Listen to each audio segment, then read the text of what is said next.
Éphésiens chapitre 5, le verset 25.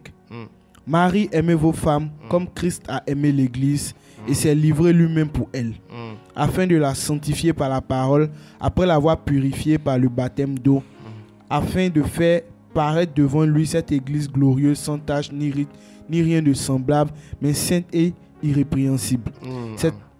C'est ainsi que les maris doivent aimer leurs femmes comme leur propre corps. Celui qui aime sa femme s'aime lui-même. Amen. Donc on nous dit ici que Christ, n'est-ce pas, on dit que que chacun aime sa femme comme Christ a aimé l'Église et s'est livré lui-même pour elle, afin de la sanctifier en la purifiant et en la lavant par l'eau de la parole, dans ma version, pour faire paraître devant lui cette Église sans tache ni rien de semblable, mais sainte et irréprochable. Donc c'est pour faire paraître devant lui, c'est-à-dire il va se retrouver face à son Église, il va la rencontrer, il y aura une réunion, vous comprenez? Et quand on parle de l'avènement du Seigneur, on voit vraiment le Seigneur Christ Jésus comme l'époux, c'est-à-dire celui qui va retrouver son épouse, celui qui va retrouver sa bien-aimée. Parce que le Seigneur t'aime, toi qui m'écoutes ce soir. Si tu es chrétien, tu es enfant de Dieu, il y a une relation d'amour entre le Seigneur et toi qui est telle que un jour le Seigneur veut te retrouver. Il veut te prendre dans sa présence. Et c'est ce qu'il disait à ses disciples. Je vais vous préparer une place dans Jean 14, verset 1 à 3, 4 là-bas. Et je reviendrai vous chercher afin que là où je suis, que vous soyez aussi. Donc ça, c'est la réunion du Seigneur avec son Église, avec les chrétiens. Donc les chrétiens, frères, vous qui m'écoutez ce soir, vous devez avoir les regards fixés sur l'avènement du Seigneur. Le Seigneur revient chercher son Église parce qu'il a préparé une place pour cette Église. Vous comprenez? Et aujourd'hui, on ne nous enseigne plus tellement l'avènement du Seigneur. Voilà pourquoi on n'a pas de vision, on n'a pas d'objectif. On tourne sur la terre, on est attaché aux choses de la terre. Mais laissez-moi vous dire qu'il y a l'avènement du Seigneur. Le Seigneur reviendra du ciel chercher son Église pour l'enlever. Vous comprenez? Donc c'est ce que nous retrouvons ici. On nous parle de la réunion avec Christ. Nous prenons notre passage dans 1 Thessaloniciens 4. Nous lisons à partir du verset 15. 1 Thessaloniciens 4, verset 15 jusqu'au verset 17. Tu peux lire, frère. 1 Thessaloniciens 4, verset 15. Voici en effet ce que nous vous déclarons d'après la parole du Seigneur. Nous les vivants, restés pour l'avènement du Seigneur, nous ne dévancerons pas ceux qui sont morts. Car le Seigneur lui-même a un signal donné à la voix d'un archange et au son de la trompette de Dieu, descendra du ciel et les morts en Christ ressusciteront premièrement. Ensuite, nous les vivants qui serons restés, nous serons tous ensemble enlevés avec eux sur des nuées à la rencontre du Seigneur dans les airs, et ainsi nous serons toujours avec le Seigneur.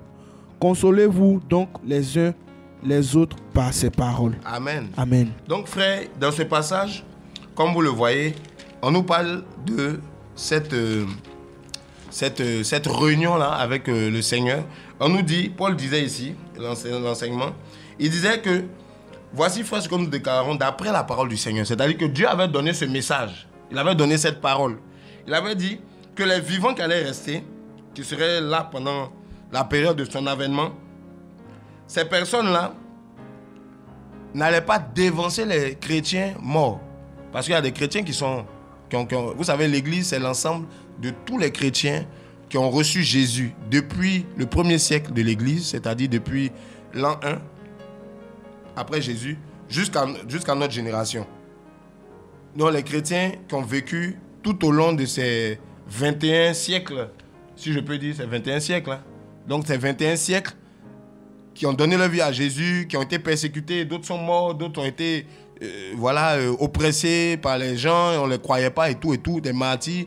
Tout ce monde-là, Pierre, Paul, Jean, Jacques, tout ce monde-là qui a cru, des gens qui ont marqué leur génération, qui ont cru en Jésus, qui étaient prêts à porter leur croix et à suivre le Maître. Tous ces hommes qui avaient le Saint-Esprit, vraiment qui ont été des instruments que le Seigneur utilisait dans cette génération. Mais tous ces chrétiens-là, la Bible dit, le jour de l'avènement du Seigneur, la Bible nous dit ceci. On dit, nous qui sommes vivants, nous ne dévancerons pas ceux qui sont décédés. Car le Seigneur lui-même a un signal donné. À la voix d'un archange, au son de la trompette, descendra du ciel. Et les morts en Christ ressusciteront premièrement. Frère, donc il y aura une résurrection de tous ceux-là qui étaient morts en Christ. Les morts en Christ ressusciteront premièrement. Ensuite, nous les vivants qui serons restés, nous serons tous ensemble, c'est-à-dire enlevés avec eux, c'est-à-dire avec les morts, sur des nuées, à la rencontre du Seigneur dans les airs. c'est-à-dire la réunion. Nous allons le retrouver. Ainsi, nous serons pour toujours avec le Seigneur. Consolez-vous les uns les autres par ces paroles. Donc, frère, tellement les chrétiens souffraient, il fallait qu'ils soient enseignés sur l'avènement du Seigneur pour être consolés. Parce que souvent, les chrétiens pensent qu'ils souffrent inutilement. Frère, nous ne souffrons pas inutilement.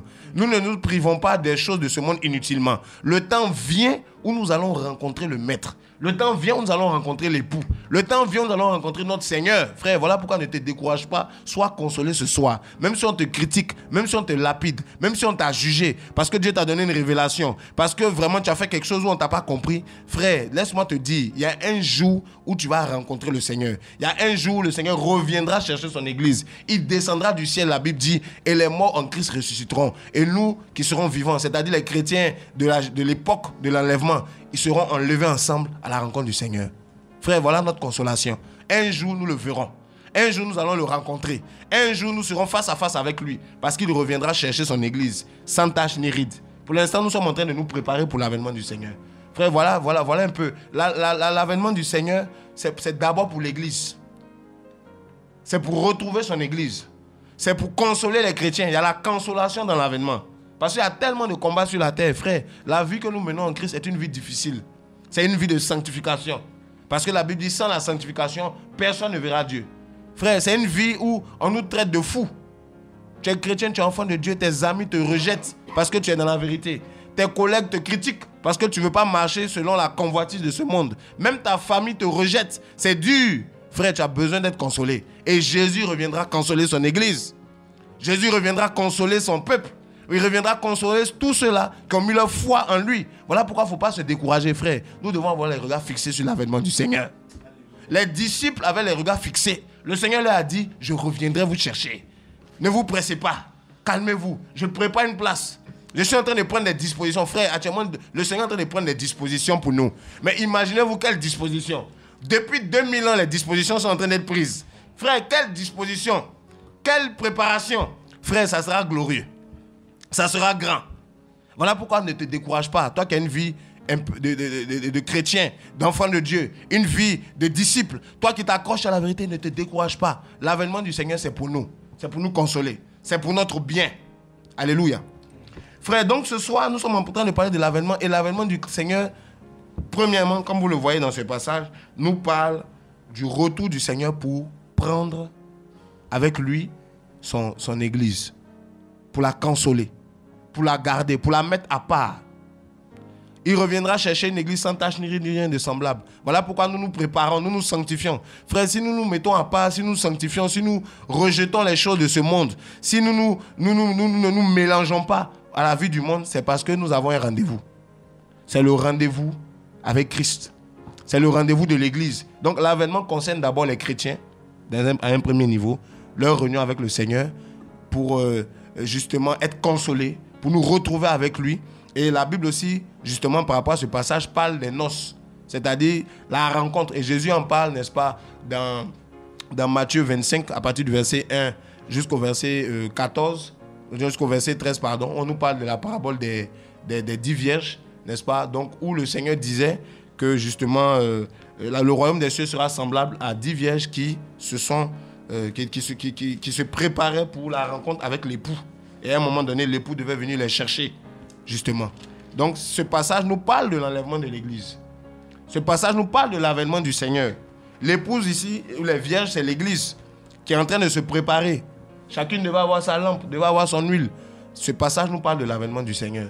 Vous voyez, il y a plusieurs paraboles dans la Bible où le Seigneur nous parle de son avènement. Vous allez prendre aussi le même chapitre à partir du verset 14 où le Seigneur dit que le royaume des cieux est comme un maître qui a remis des talents à ses serviteurs. Et ses serviteurs devaient fructifier les talents et le maître devait revenir justement et les serviteurs devaient rendre compte. Donc là aussi on nous parle de l'avènement du Seigneur. Vous comprenez? Donc le Seigneur revient. Chrétiens, ne soyez pas distraits. Le diable est en train de semer beaucoup de choses actuellement et les chrétiens ne sont plus sensibles à l'avènement du Seigneur. Le passage de base de 2 Timothée 4 nous disait que car un temps vient où beaucoup de gens auront la démangeaison d'entendre des choses agréables. Ils se détourneront de la saine doctrine. Ils ne supporteront pas la saine doctrine. Ils détourneront l'oreille de la vérité et ils s'attacheront à des fables. dans 2 Timothée 4 qu'on avait pris. C'est pour ça que Paul encourageait Timothée à prêcher au nom de l'avènement du Seigneur. Parce qu'aujourd'hui, frère, on ne nous prêche plus l'avènement du Seigneur. Les chrétiens ne se préparent plus pour l'avènement. Ils se préparent pour l'élévation. Ils se préparent pour le mariage. Ils se préparent pour le voyage. Ils se préparent, n'est-ce pas, pour être vus dans leur entourage. Ils se préparent pour avoir les plus beaux habits du dimanche. Ils se préparent pour le ministère. Ils se préparent pour chanter dans la chorale. Ils se préparent pour beaucoup de choses sur cette terre, mais ne se préparent pas pour l'avènement de Jésus. Alléluia. Nous prenons un passage dans Apocalypse 19 à partir du verset 6 jusqu'à 8. Apocalypse chapitre 19, verset 6. Et j'entendis comme une voix d'une foule nombreuse, comme un bruit de grosses eaux et comme un bruit de fort tonnerre, disant Alléluia, car le Seigneur notre Dieu Tout-Puissant est entré dans son règne. Réjouissons-nous et soyons dans l'allégresse et donnons-lui gloire, car les noces de l'agneau sont venues et son épouse s'est préparée. Et il lui a été donné de se revêtir d'un fin lin éclatant, pur, car le fin lin, ce sont les œuvres justes des saints. Amen. Amen. Vous voyez? Donc on nous dit que dans ce passage au verset 7, on nous dit réjouissons-nous, soyons dans l'allégresse et donnons-lui gloire, car les noces de l'agneau, donc Jésus, sont arrivées et son épouse s'est préparée. Et lui a été donné de se revêtir d'un fin lin blanc, d'un fin lin éclatant pur, car ce sont les œuvres. Le fin lin, c'est les œuvres justes des saints. Donc l'épouse se prépare, l'église se prépare pour l'avènement. Frère, l'avènement du Seigneur, c'est le rendez-vous, n'est-ce pas, le plus important de la vie d'un chrétien. Frère, si on te dit d'arrêter d'avoir des copains, copines, c'est parce que le Seigneur revient. C'est pas parce qu'on est contre toi. Si on te dit de quitter la vie du péché, c'est pas parce que ton pasteur veut te juger, ou bien ton responsable veut te juger, ou bien tes dévanciers dans la foi veulent te juger, toi qui es nouveau converti, ou qui es chrétien, je sais pas. Frère, ou ton frère te demande de te repentir. Non, c'est pas parce qu'il veut te juger, c'est parce que le Seigneur revient. Nous prêchons la sanctification à cause du retour de Jésus. L'épouse doit se préparer, frère. C'est pas parce qu'on veut être contre les gens. Nous ne sommes pas ennemis. Nous avons tous un même objectif. C'est que le Seigneur revient. On doit être prêt. Donc, l'avènement du Seigneur, frère, nous amène à la sanctification. L'avènement du Seigneur amène les chrétiens à être conscients de l'époque dans laquelle ils sont. Ce n'est pas une époque où il faut dormir. C'est une époque où il faut être réveillé. Si on enseignait l'avènement du Seigneur dans les assemblées, je vous assure que beaucoup de chrétiens allaient mettre leur vie en règle. Beaucoup d'enfants de Dieu allaient mettre leur vie en règle parce qu'ils savent qu'ils ont un rendez-vous qu'ils ne doivent pas rater. Voilà un peu. On a appris tout à l'heure, on a parlé du passage de Matthieu 25 où il y avait les vieilles sages et les vieilles folles. Vous voyez, 2 catégories de chrétiens. Il y en a qui ne veulent pas se préparer. Bref, l'avènement du Seigneur, frère, c'est très important pour l'Église. Donc, il faut être informé que le Seigneur revient. À tout moment, le Seigneur peut revenir parce qu'il a dit qu'il revient chercher son Église. On doit se préparer. La Bible dit que les vierges ne savaient pas à quel moment le Seigneur devait revenir. Mais elles devaient se préparer. Donc, on est dans un temps de préparation. On n'est pas dans un temps où il faut faire la fête. On n'est pas dans un temps où il faut s'amuser. On est dans un temps où on doit se préparer. Parce que Christ revient. Les pasteurs, les évangélistes, les ministères d'aujourd'hui doivent prêcher l'avènement du Seigneur au peuple de Dieu. C'est pourquoi, frère, si vous m'écoutez ce soir, homme de Dieu, serviteur de Dieu, mais prêchez l'avènement du Seigneur. Annoncez le retour de Christ aux chrétiens pour qu'ils se préparent. Ne prêchez pas un autre message qui va amener les chrétiens à s'attacher à la terre, à s'attacher aux choses de ce monde et qui ne va pas les aider à avoir la vision céleste. Parce que le Seigneur revient. Frère, l'avènement du Seigneur n'est pas un message qui remplit forcément les corbeilles d'offrande. L'avènement du Seigneur n'est pas un message qui amène les gens forcément à faire des dons, de super dons, je ne sais pas moi, au pasteur. Non. C'est le message qui aide, qui amène l'Église à se préparer pour le retour du Seigneur. C'est ça la vision. Ce n'est pas que l'Église ait plus d'argent, qu'il y ait la prospérité. Non, c'est qu'on se prépare parce que quand Jésus va venir, tout notre argent là va rester ici. La Bible dit qu'il va prendre son Église et il va l'enlever. Alléluia. Frère, donc voici le premier aspect de l'enlèvement et de l'avènement du Seigneur, c'est l'enlèvement de l'Église. L'avènement du Seigneur commence par l'enlèvement de l'Église. La première action, la première chose que le Seigneur va faire pour se faire voir, c'est de venir chercher son Église. Et la Bible dit, en un instant, en un clin d'œil, ça sera rapide. Quand on lit 1 Corinthiens 15, nous commençons à partir du verset 51. 1 Corinthiens 15, verset 51. Voici, je vous dis un mystère. Nous ne mourrons pas tous, mais tous nous serons changés. En un instant, en un clin d'œil, à la dernière trompette, la trompette sonnera, et les morts ressusciteront incorruptibles, et nous serons changés. Car il faut que ce corps corruptible revête l'incorruptibilité, et que ce corps mortel revête l'immortalité. Amen. Amen. Donc, c'est en fait la même chose que 1 Thessaloniciens 4, en fait, à partir du verset 15 à 17. Donc, vérifiez tout ce qu'on vous donne ce soir comme passage. Donc, c'est la même chose. On nous dit, en un instant, ça sera rapide, frère. Il y aura, c'est-à-dire les chrétiens vont disparaître de la terre. C'est ce que vous devez comprendre, en fait. Ce soir, ils vont disparaître, ils seront enlevés, c'est-à-dire ils vont disparaître de leur maison, de leur voiture. Les chrétiens vont disparaître de leur travail si ça arrive la journée. Vous imaginez maintenant que des chrétiens en train de discuter avec leurs amis païens vont disparaître. Ça serait un phénomène spectaculaire. Et ce phénomène-là va interpeller beaucoup de gens quant à la foi. Ils vont dire, ah, mais c'était vrai alors. Et si je savais? Voilà pourquoi, frère, pendant qu'il a encore temps, chrétien, enfant de Dieu, toi-même qui ne connais pas le Seigneur, accepte Jésus. Jésus revient chercher son église. Donc, ça, c'est le premier aspect.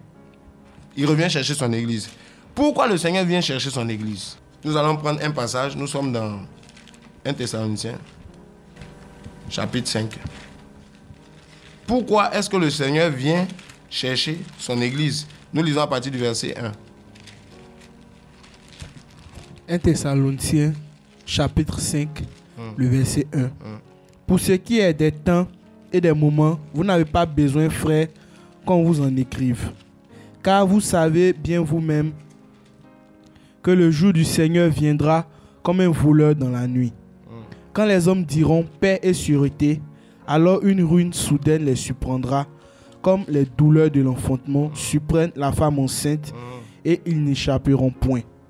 Mais vous, frères, vous n'êtes pas dans les ténèbres pour que ce jour vous surprenne comme un voleur. Vous êtes tous des enfants de la lumière et des enfants du jour. Nous ne sommes point de la nuit ni des ténèbres. Ne dormons donc point comme les autres, mais veillons et soyons sobres. Car ceux qui dorment, dorment la nuit, et ceux qui s'enivrent, s'enivrent la nuit. Mais nous qui sommes du jour, soyons sobres, ayant revêtu la cuirasse de la foi et de la charité, et ayant pour casque l'espérance du salut. Car Dieu ne nous a pas destinés à la colère, mais à l'acquisition du salut par notre Seigneur Jésus-Christ. Amen. On s'arrête là. Donc vous voyez, en fait, le chapitre 5 de Thessaloniciens est la suite en fait du chapitre 4. Le chapitre 4 nous parlait de l'avènement, vous voyez, où le Seigneur disait à partir du verset 15 qu'il allait venir chercher son église, tout ça. Et à partir du verset 1, on nous dit pour ce qui est de ces temps-là justement, et des moments, nous n'avons pas besoin, voilà, qu'on nous écrive là-dessus, car nous-mêmes, nous savons que le jour du Seigneur viendra comme un voleur. Donc, l'avènement du Seigneur sera une surprise. Vous voyez? Un jour surprenant. Et pourquoi le Seigneur viendra nous chercher? Quand nous lisons le passage, à partir du verset 9, la Bible nous dit, car Dieu ne nous a pas destinés à la colère. C'est-à-dire que quand l'Église... Pourquoi le Seigneur vient chercher son Église? Pourquoi le Seigneur vient chercher les chrétiens? Pourquoi les chrétiens seront-ils enlevés? Pourquoi l'avènement du Seigneur commence d'abord par l'enlèvement de l'Église? C'est parce que, frère, à cause du péché, à cause de la rébellion des hommes, le Seigneur va juger la terre. Vous comprenez? Et la colère de Dieu va s'abattre sur les nations. Voici pourquoi, avant de faire descendre sa colère, le Seigneur va d'abord enlever son Église.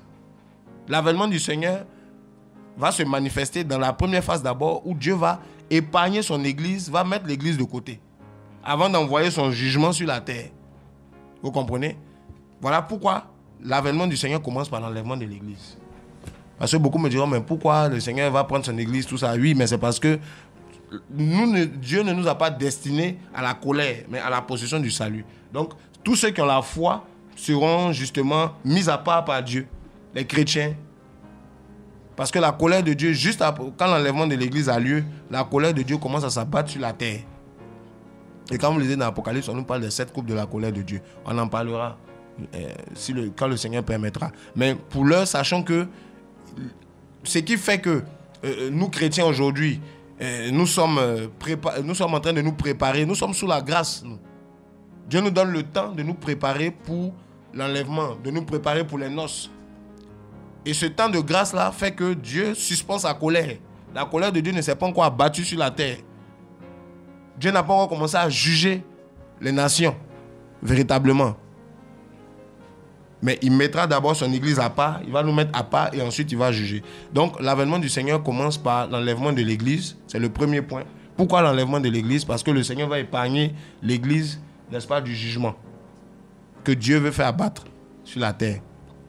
Et le deuxième, donc déjà pour comprendre, le premier élément c'est l'enlèvement de l'église. Le Seigneur vient, les chrétiens le verront et ils seront enlevés, les morts seront ressuscités, ceux qui étaient vivants seront transformés d'après les passages qu'on a donnés. Donc le passage de 1 Corinthiens 15 verset 52, le passage de 1 Thessaloniciens 4 verset 15 à 17, voilà, nous montre qu'il y aura un changement, il y aura une transformation, l'église sera enlevée. Apocalypse 19 nous dit que l'église va se préparer, elle va retrouver le Seigneur à cause de la sanctification, à cause de la justice de Dieu. Voilà, donc ça c'est le premier point. Et sur la terre, il y a la colère de Dieu, il y a le chaos en fait. Il y a le chaos, c'est là que les hommes vont commencer, les démons vont commencer à manifester leurs œuvres sur la terre. Vraiment, ça sera le chaos parce que le Seigneur va enlever son église. Et la terre sera livrée, n'est-ce pas, à Satan, à ses démons. Et justement, la rébellion sera manifestée à un point tel, frère, ça sera une période abominable. C'est ce que la Bible appelle la grande tribulation. On aura l'occasion aussi d'en parler. Parce que l'enlèvement de l'église, qui est le premier événement, le premier point plutôt de l'avènement du Seigneur, ouvre une ère qu'on appelle la grande tribulation. La grande tribulation concerne essentiellement Israël, on en parlera. Voilà. Mais la terre va connaître toutes sortes de catastrophes. C'est pour ça que Jésus disait dans Matthieu 24 que ce que nous voyons aujourd'hui comme douleur, ce n'est que le commencement. Il dit, vous entendez parler de bruit de guerre, comme je disais dans Matthieu 24, tout ça. Une nation se lèvera contre une autre. Il y aura des famines et des tremblements de terre. Ce ne sera que le commencement des douleurs. Si vous voulez, je peux prendre ce passage rapidement, Matthieu 24. Voilà, ce ne sera que le commencement des douleurs, frère. Donc, tout ce qu'on voit aujourd'hui comme crise, comme tsunami, frère, ce sont des problèmes qui ne feront que s'empirer. Ce sont des problèmes qui ne feront qu'évoluer. Donc, nous lisons à partir du verset 6. Matthieu chapitre 24, le verset 6. Vous entendrez parler de guerre et de bruit de guerre. Gardez-vous d'être troublés, car il faut que ces choses arrivent. Mais ce ne sera pas encore la fin. Une nation s'élèvera contre une nation et un royaume contre un royaume. Et il y aura en divers lieux des famines et des tremblements de terre. Tout cela ne sera que le commencement des douleurs. Amen. Amen. Donc Jésus disait à ses disciples que vous entendrez parler de guerre, verset 6. Des bruits de guerre, gardez-vous d'être troublés. C'est-à-dire que les bruits de guerre, tout ça là, les nations qui se lèvent contre une autre, les famines, les tremblements de terre, les véritables chrétiens, ils ne sont pas troublés par ça. Alléluia. Frère, nous ne sommes pas troublés parce qu'il n'y a pas l'argent, parce qu'il y a la famine, parce que le président va le changer, parce qu'il y a un coup d'État, tout ça là, parce que ça ne va pas, il y a le terrorisme, il y a Boko Haram. Frère, nous les chrétiens, notre espérance c'est l'enlèvement. Notre espérance c'est l'avènement du Seigneur. Donc frère, nous on n'est pas troublés par ces nouvelles-là. Frère, il y a une seule nouvelle. Si on nous dit que le Seigneur ne revient pas, là on sera troublé. Mais comme il revient, et que les signes sont sûrs, et que le temps est favorable pour son avènement, frère, nous les chrétiens, nous avons la joie. Nous avons la paix parce que notre consolation est proche. C'est ça l'évangile.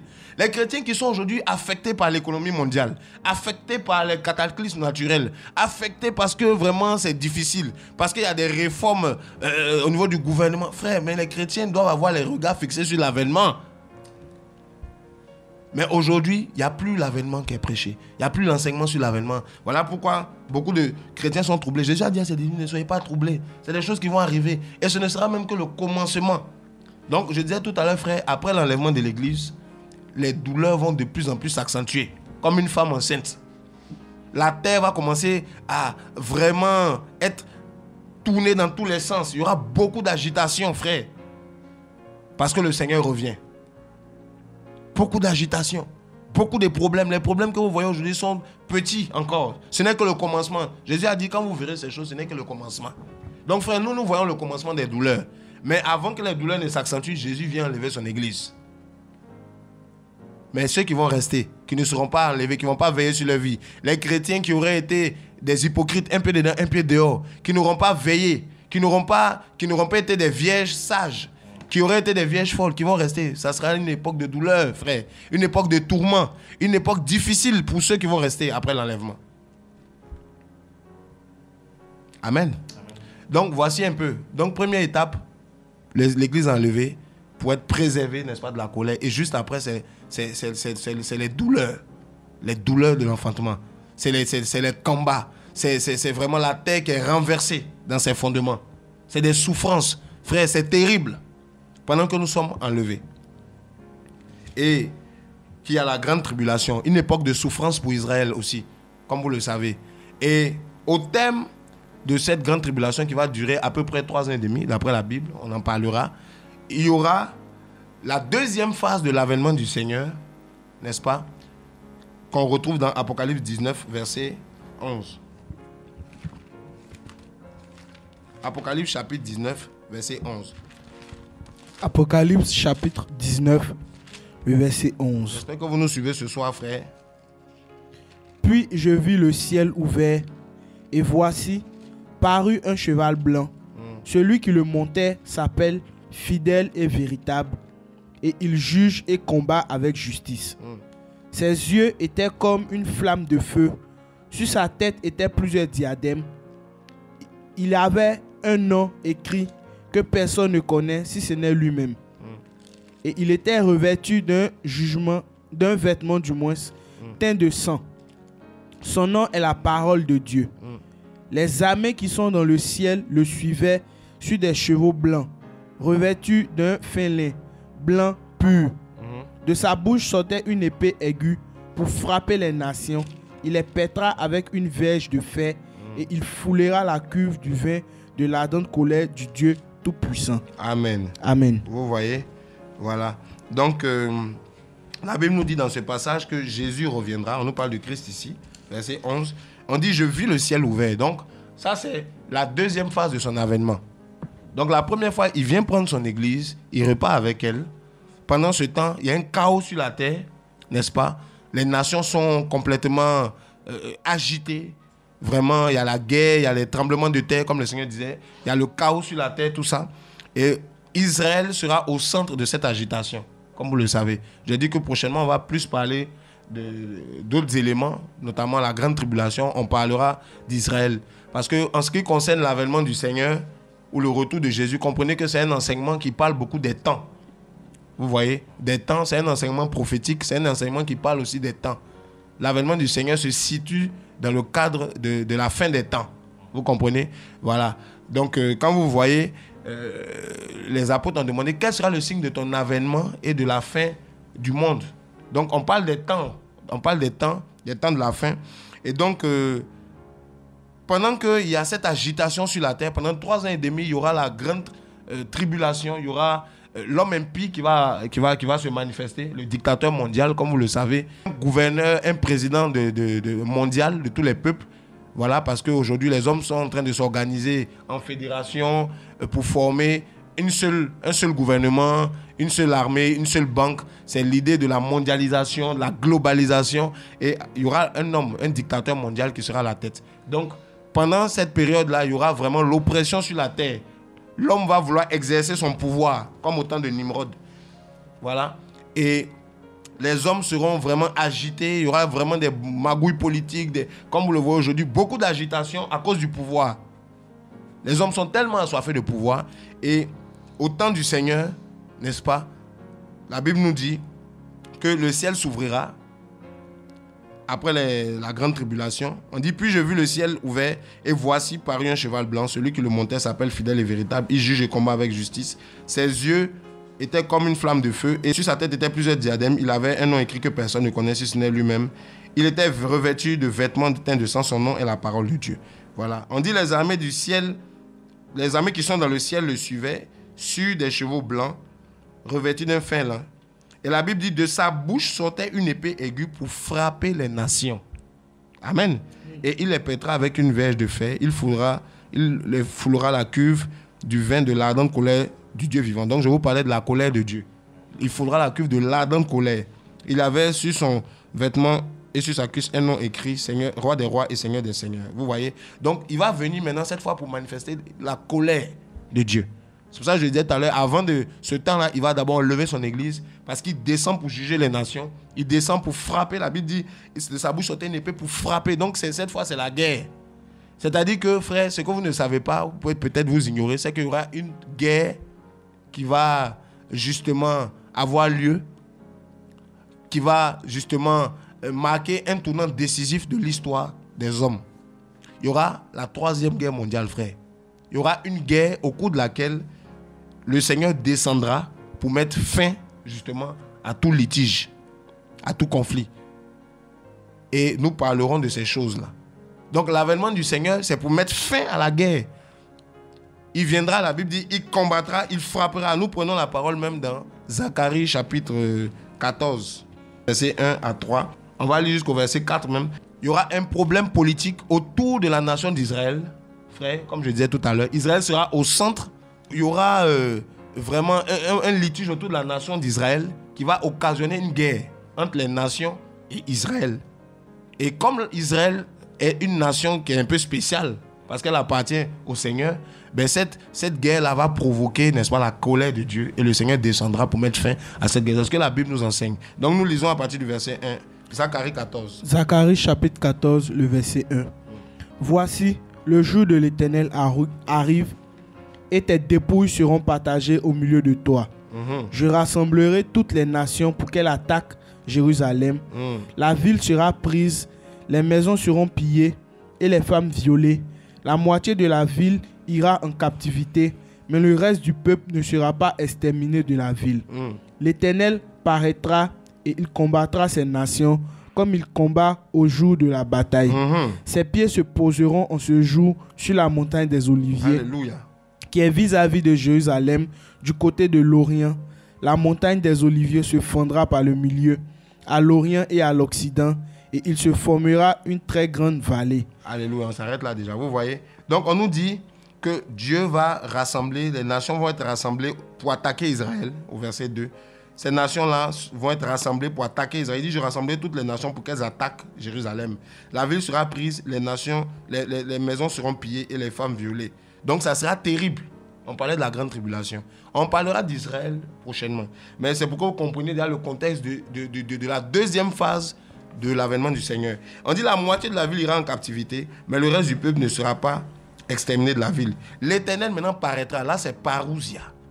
Christ, il va paraître. Il va venir.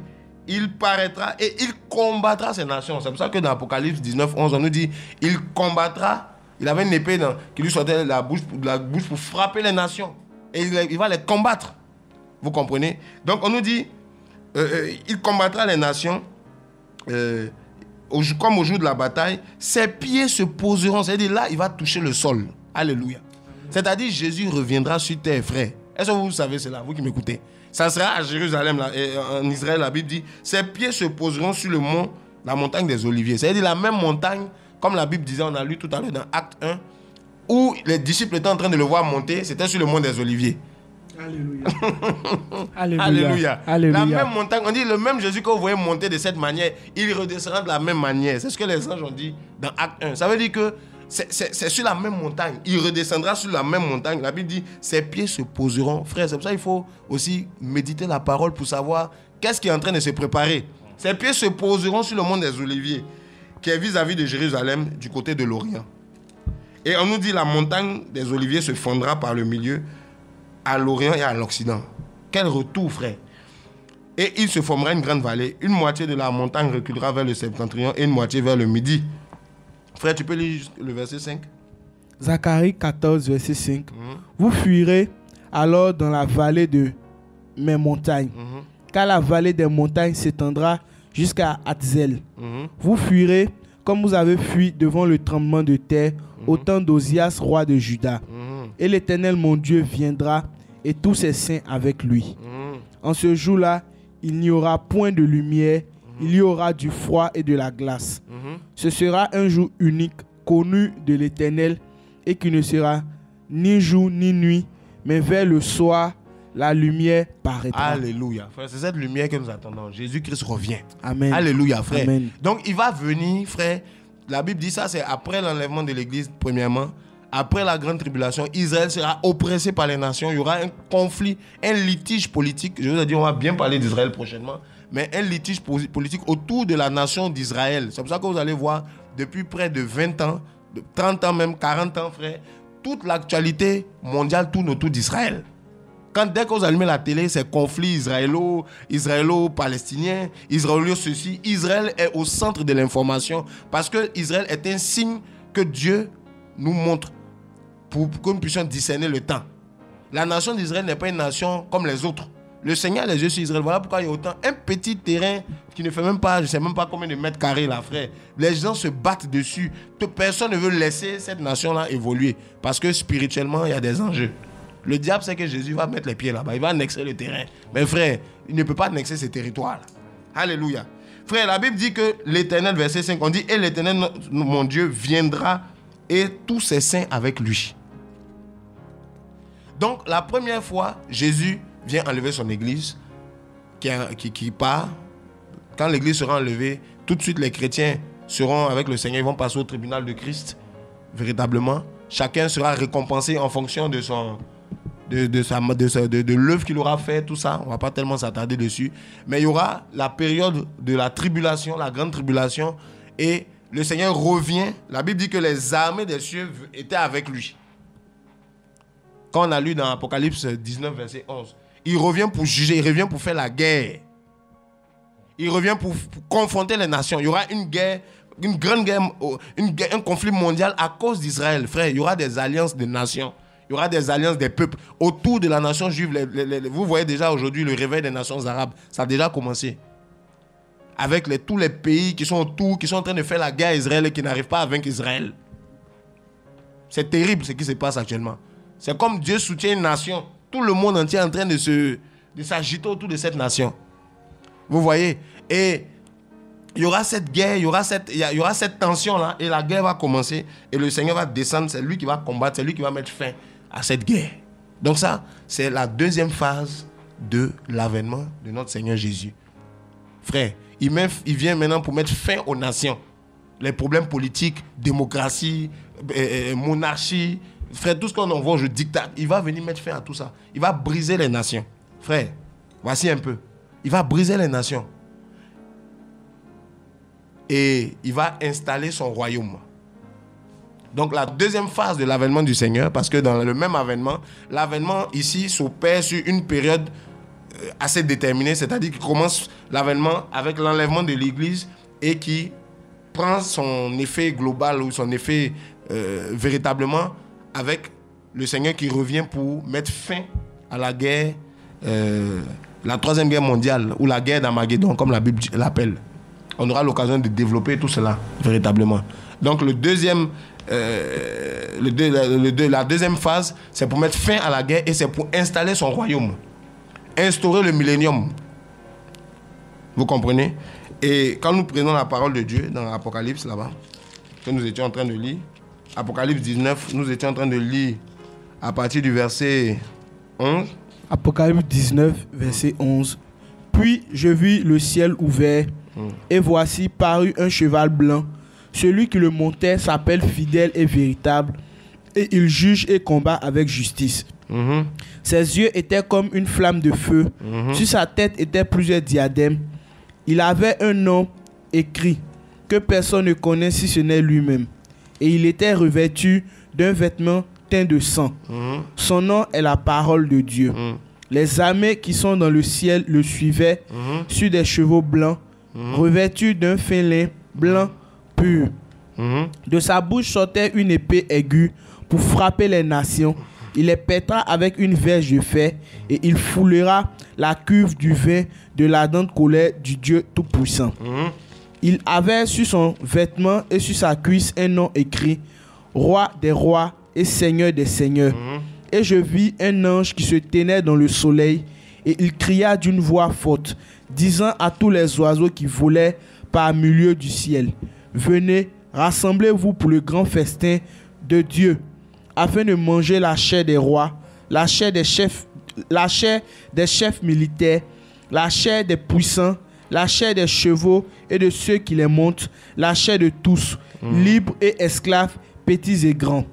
Et je vis la bête et les rois de la terre et leurs armées rassemblés pour faire la guerre à celui qui était assis sur le cheval et à son armée. Amen, on s'arrête là. Amen. Vous voyez? Donc on nous dit que justement, le Seigneur, quand il va revenir, c'était justement pour la guerre. Et on nous dit que à un moment donné, même les oiseaux ont été rassemblés, n'est-ce pas, pour venir manger le festin. C'est-à-dire, il y allait avoir tellement de cadavres à cause de cette guerre. Vous imaginez un peu comment ça sera terrible. On nous dit, à partir du verset 17, il dit, je vis un ange qui se tenait dans le soleil et il cria d'une voix forte, disant à tous les oiseaux du ciel qui volaient au milieu du ciel, venez, rassemblez-vous pour le festin, le grand festin de Dieu, afin de manger la chair des rois, la chair des chefs militaires, la chair des puissants, la chair des chevaux et de ceux qui les montent, la chair de tous, libres, esclaves, petits et grands. Vous imaginez? Voilà. Et il dit, je vis la bête, donc l'homme impie, comme vous le savez, le dictateur mondial, et les rois de la terre, c'est-à-dire l'ONU, tout ce monde-là, et leurs armées rassemblées pour faire la guerre à celui qui était assis sur le cheval. Donc c'est une guerre vraiment terrible. Et quand vous prenez la parole dans Apocalypse 16, à partir du verset 13...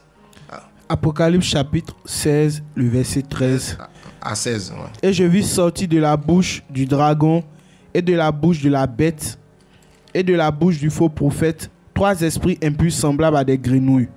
Car ce sont des esprits de démons qui font des prodiges et qui vont vers les rois de toute la terre afin de les rassembler pour le combat du grand jour du Dieu Tout-Puissant. Voici, je viens comme un voleur.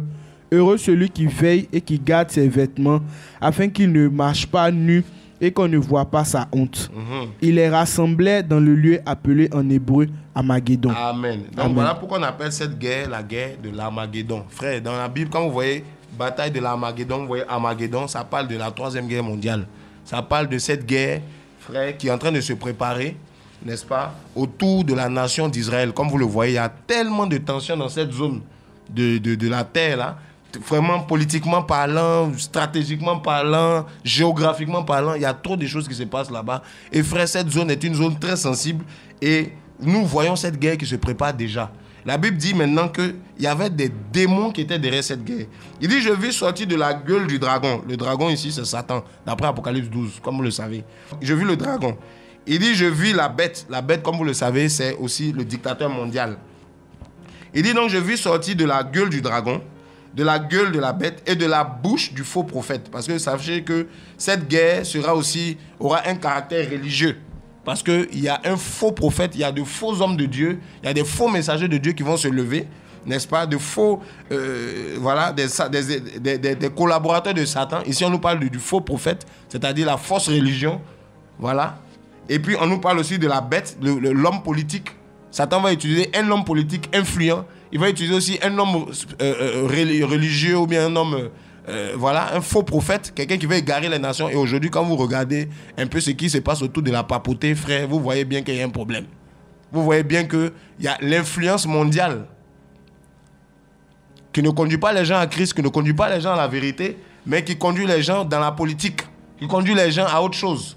Donc vous voyez un peu ces deux hommes-là, n'est-ce pas, qui vont être avec Satan, qui vont être influencés. Il dit, je vis sortir de la gueule du dragon, de la gueule de la bête et de la bouche du faux prophète, 3 esprits impurs, semblables à des grenouilles.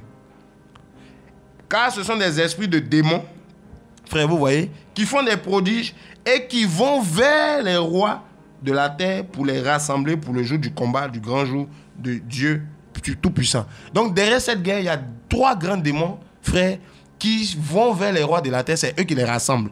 C'est-à-dire que derrière cette guerre-là, il y a Satan et son armée. Vous vous imaginez un peu? Donc frère, nous sommes à la fin des temps, le Seigneur revient. L'apparition du Seigneur, c'est pour bientôt. Ces démons-là, c'est eux qui inspirent les scientifiques à faire des armes chimiques. C'est eux qui inspirent la création des armes de destruction massive. Ce sont ces démons-là, frère. C'est pour ça que Dieu n'a pas donné l'intelligence aux hommes pour qu'ils se détruisent comme nous le voyons aujourd'hui. Avec l'arme nucléaire, avec les armes bactériologiques, avec toutes sortes d'intelligence pour détruire. Frère, ce sont ces démons-là qui suscitent le terrorisme avec les armes. Ce sont ces démons-là qui vont vers les rois de la terre pour susciter des guerres. Frère, ce sont des démons de guerre.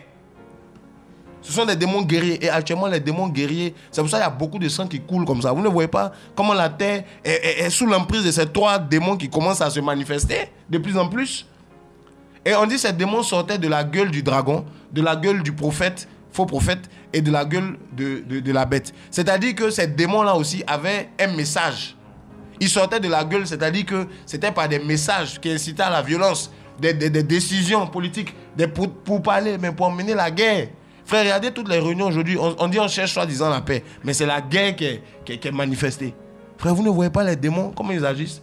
Frère, voici cette guerre qui est en train de se préparer. Si tu ne le savais pas ce soir, frère, nous ne voulons pas t'effrayer. Le livre d'Apocalypse est un livre qui nous aide à comprendre notre époque. Qui nous aide à comprendre notre génération, ce qui se passe. Ne soyons pas endormis, frère. Ne soyons pas ignorants de ce qui se passe. Ce n'est pas pour nous effrayer, mais le Seigneur reviendra. Et avant que le Seigneur revienne, voici ce qui est en train de se préparer. Voici ce qui va justement être devant nous quand le Seigneur va venir. Voici ce que la terre est en train de traverser. Voici ce qui est en train de se préparer. Frère, il y a une 3e guerre mondiale, c'est la guerre de l'Armageddon. Et c'est cette guerre-là qui est en train de se préparer, qui va susciter, n'est-ce pas, l'avènement du Seigneur. Qui va susciter l'avènement du Seigneur. Parce que le Seigneur va venir mettre fin. Il va venir, il va combattre, il va participer à cette guerre pour mettre fin au projet des hommes. Il y a eu déjà des conflits mondiaux. Le Seigneur a laissé les hommes gérer. Mais cette fois-là, le Seigneur va intervenir. Frère, donc, nous sommes en train de prendre la parole de Dieu. Vous savez, on ne peut pas comprendre la parole de les prophéties bibliques si on ne voit pas aussi les informations, l'actualité. Et donc, ce soir, à la lumière de la parole, nous sommes en train de voir ce qui se passe dans notre génération. Nous sommes en train de tourner nos regards vers l'avènement du Seigneur. Église de Dieu, le Seigneur revient. Chrétiens, le Seigneur revient. Soyons consolés parce que nous ne sommes pas concernés par toutes ces guerres. Mais c'est des choses qui vont arriver. Et si vous ne voulez pas tomber dans cette période difficile, la seule solution, c'est de donner sa vie à Jésus. La seule solution, c'est de se préparer pour son avènement. La seule solution, frère, c'est d'avoir un engagement vrai avec le Seigneur. Sinon, on risque de rester à l'enlèvement de l'Église. Donc, première phase, le Seigneur vient pour prendre son Église, pour la consoler, pour l'épargner de la colère. Et dans la deuxième phase, à cause du conflit mondial, à cause de la guerre mondiale, la guerre de l'Armageddon, où les nations vont se lever contre Israël, à cause du pouvoir, à cause vraiment de l'agitation vraiment politique, et à cause aussi des démons que Satan a envoyés, frère, le Seigneur Jésus reviendra, ses pieds se poseront sur le mont des Oliviers, et il va mettre fin, la Bible dit, à cette guerre. Il va frapper les nations, il va mettre fin à l'ONU, il va mettre fin au G20, il va mettre fin à tout ça. Et il va instaurer son royaume. On parlera de ces choses prochainement. Je ne suis pas seul. Je suis avec des frères. Je ne sais pas si un frère veut dire quelque chose, poser une question. Je ne sais pas. Il y a mon frère Serge qui veut poser une question. Vas-y. Ma question, c'est par rapport au premier aspect de la venue du Seigneur.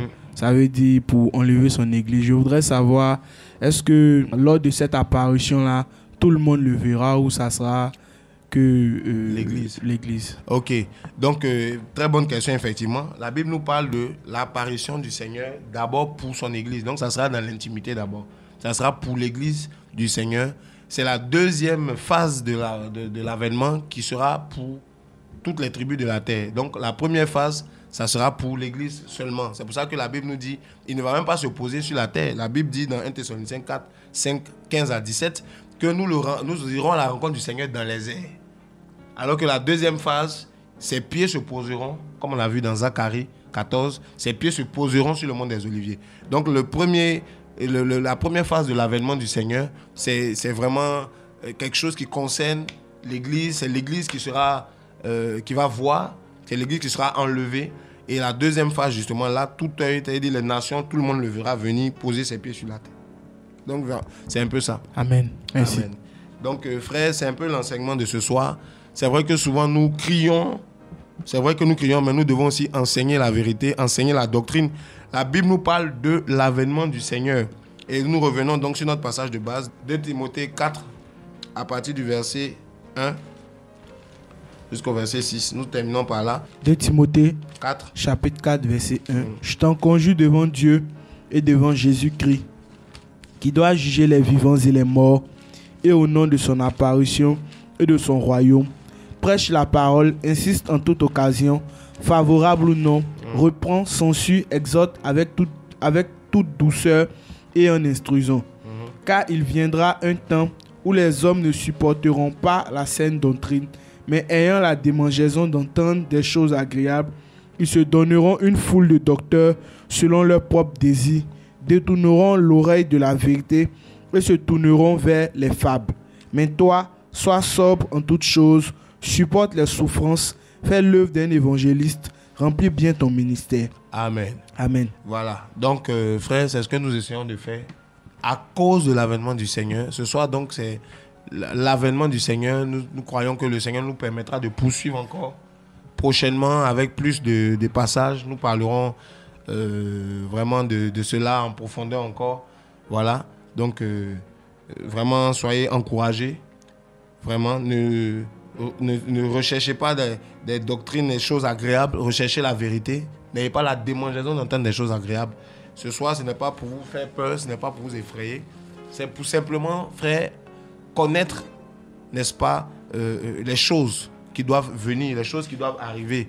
Et pour nous, chrétiens, l'avènement du Seigneur, c'est très important pour nous. Ça fait partie de notre foi, ça fait partie du message, ça fait partie aussi de la doctrine. Ici, nous voyons la doctrine de l'avènement. C'est l'enseignement sur l'avènement du Seigneur. Tout chrétien doit être informé, premièrement, accepté, deuxièmement. Donc, tu dois être informé, tu dois accepter l'avènement parce que tu ne peux pas être chrétien et puis ne pas accepter l'avènement du Seigneur. La preuve, dans notre passage qu'on avait lu, le Seigneur dit, au travers de la Bible ici, qu'il allait donner une couronne à tous ceux qui avaient aimé son avènement, comme on a lu. Je sais que c'est un peu violent tout ça, quand on parle de guerre mondiale, quand on parle de l'avènement, on va être enlevé, on va disparaître de la terre, frère. Les gens ont l'impression qu'on est dans un film. Mais frère, laissez-moi vous dire que Dieu est capable. Dieu est capable de faire. S'il a enlevé Élie, c'est qu'il peut enlever son église. S'il a enlevé Enoch, c'est qu'il peut aussi enlever son église comme il veut. Donc, ce n'est pas des fables, ce n'est pas des contes. Frère, il faut se préparer. Le Seigneur revient. Église de Dieu, le Seigneur revient. Donc, c'est le message de ce soir. C'est le message de ce soir. Nous allons développer vraiment sur l'avènement. Parce que le peuple a besoin d'être éclairé là-dessus. Combien de chrétiens ne savent pas que le Seigneur revient? Frère, vous qui êtes avec moi sur ce plateau, aujourd'hui, beaucoup de chrétiens savent que leur temps d'élévation arrive. Ils savent que leur prospérité arrive. Ils savent que leur temps de victoire sur le diable arrive. Frère, ils savent beaucoup de choses de la terre, qu'ils seront la tête et non la queue. Ils savent tout ça, mais ils ne savent pas que le Seigneur revient. Voilà pourquoi l'épouse ne se prépare pas. Voilà pourquoi l'église, la Bible nous dit clairement qu'il y avait 5 folles et 5 sages. Donc nous voulons dire aux folles qu'elles deviennent sages ce soir. Nous voulons dire aux uns aux autres de se préparer pour l'avènement du Seigneur. Être enfant de Dieu, ce n'est pas le fait de dire je suis chrétien et je vais à l'église chaque dimanche. C'est le fait de savoir qu'il y a un rendez-vous que tu ne dois pas manquer. C'est le rendez-vous de l'avènement du Seigneur. C'est le rendez-vous le plus déterminant. C'est le rendez-vous le plus important de la vie d'un homme. Ce n'est pas le rendez-vous du travail. Ce n'est pas le rendez-vous, je ne sais pas, moi, des copains, copines. Mais c'est le rendez-vous de la sainteté de Dieu. Le rendez-vous avec Christ. La Bible dit notre réunion avec lui. Frère, c'est ce rendez-vous-là que nous voulons présenter. Préparez-vous, frère. Lisez un peu ce qui se passe autour de vous. Vous verrez que le Seigneur est à la porte. Vous verrez que son avènement est proche. Les douleurs de l'enfantement ont déjà commencé, comme vous le voyez, avec ce que nous voyons à la télé, ce que nous entendons ici, des catastrophes, des cataclysmes. Mais la Bible dit, pour nous qui sommes chrétiens, que nos cœurs ne se troublent pas. Frère, que ton cœur ne se trouble pas à cause de ce message. Bien au contraire, console-toi avec ces paroles, parce qu'il y a l'avènement du Seigneur. Il y a l'avènement du Seigneur qui est une bonne chose pour l'Église. Alléluia. Donc vraiment, soyez fortifiés ce soir, soyez encouragés.